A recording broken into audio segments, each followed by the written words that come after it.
Hi friends, എല്ലാവർക്കും എൻ്റെ നമസ്കാരം. ഞാനിപ്പോൾ മുടിയൊന്ന് വെട്ടാന്ന് പറഞ്ഞ് കഞ്ചിക്കോട് പോയതാണ്. അപ്പോൾ മുടിയൊക്കെ വെട്ടി വരുന്ന വഴിക്ക് കഞ്ചിക്കോട് താമരക്കുളമുണ്ട്. അപ്പോൾ ആ വഴിയൊന്ന് വെറുതെ ഒരു രസത്തിന് നടക്കാമെന്ന് പറഞ്ഞിട്ട് ആ വഴി വന്നതാണ്. അപ്പോൾ ആ താമരക്കുളം ഒന്ന് കാണിച്ചു തരാം. അതിൽ താമരയുണ്ട്, നല്ല രസമാണ് കേട്ടോളൂ കാണാൻ. അതൊന്ന് കാണിച്ചു തരാം കേട്ടോളൂ.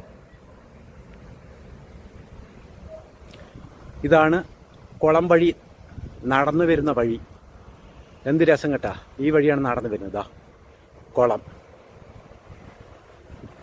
ഇതാണ് കഞ്ചിക്കോട്ടിലെ താമരക്കുളം. വലിയ കുളമാണ്, വെള്ളമൊക്കെ വറ്റി ഫുള്ളായി നിൽക്കുകയാണെങ്കിൽ നല്ല രസമാണ് കേട്ടോ കാണാൻ. ഇതാ സംഭവം റെയിൽവേ സ്റ്റേഷൻ്റെ അടുത്താണ് കിടക്കുന്നത്, കഞ്ചിക്കോട് റെയിൽവേ സ്റ്റേഷൻ്റെ. ഇതാണ്ടോളൂ,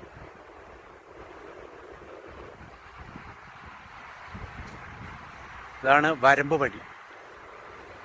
ഇരുവശവും മരങ്ങളുണ്ട്, നല്ല രസമാണ്. വെയിൽ സമയത്തൊക്കെ ഇങ്ങനെ വന്നിരിക്കാൻ.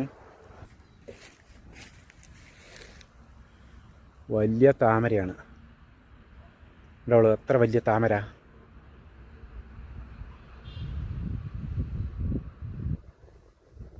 ഇതളുകളൊക്കെ കണ്ടില്ലേ എത്ര വലുതെന്ന്.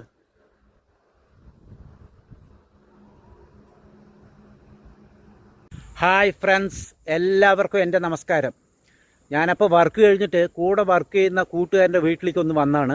ഒരു ചെറിയൊരു കാര്യം ഉണ്ടായിരുന്നു, അതിനു വേണ്ടി വന്നാണ്. അപ്പോൾ സ്ഥലം വന്നിട്ട് നമ്മുടെ മേനാമ്പാറിൻ്റെ അടുത്താണ് സംഭവം. ഇവിടെ നല്ല തെങ്ങും തോട്ടങ്ങളും കൃഷിയൊക്കെ ഉള്ള സ്ഥലമാണ്. കൊയ്ത്ത് കഴിഞ്ഞു. അപ്പോൾ ഇവിടെ തെങ്ങും തോട്ടം ഒന്ന് കാണിച്ചു തരാം കേട്ടോളൂ. നല്ല രസമുള്ളൊരു സ്ഥലമാണ്, കാണിച്ചു തരാം. അപ്പോൾ വീട്ടിലേക്ക് ഞാൻ മടങ്ങിപ്പോകുന്ന സമയമാണ്. അപ്പോൾ നല്ല രസമുണ്ട് ഒരു തെങ്ങും തോട്ടം കാണാൻ. അതൊന്ന് കാണിച്ചു തരാം കേട്ടോളൂ.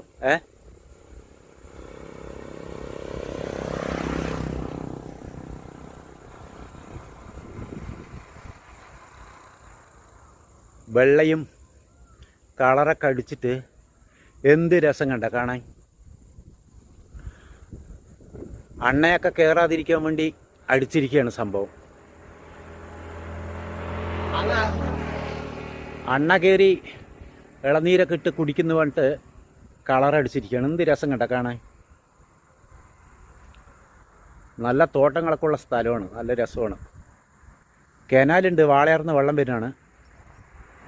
പക്ഷെ ഇപ്പോൾ വേനൽക്കാലം ആയതുകൊണ്ട് എല്ലാം വരണ്ട് കിടക്കുകയാണ്. കളറൊക്കെ അടിച്ച് എത്ര അടിപൊളിയാക്കിയിരിക്കണേ.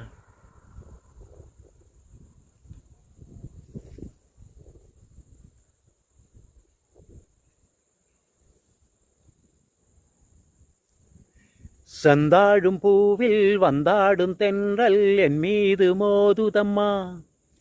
செந்தாழும் பூவில் வந்தாடும் தென்றல் என் மீது மோதுதம்மா. பூவாசம் மேடை போடுதம்மா, பெண் போல ஜாடை பேசுதம்மா. அம்மம்மா ஆனந்தம், அம்மம்மா ആനന്ദം. ഈ റോഡ് വന്നിട്ട് നമ്മുടെ അകല്യയ്ക്ക് പോകുന്ന റോഡാണ്. നേരെ പോയ അകല്യ ഗേറ്റാണ്. പിന്നെ അത് നമ്മുടെ കോയമ്പത്തൂർ ബൈപ്പാസിലേക്കും പോകും. അടിപൊളിയായിട്ടില്ലേ? അപ്പോൾ സ്ഥലമൊക്കെ ഇഷ്ടപ്പെട്ടു എന്ന് വിചാരിക്കുന്നു. അപ്പോൾ അടുത്ത വീഡിയോസിൽ കാണാം. ബായ്.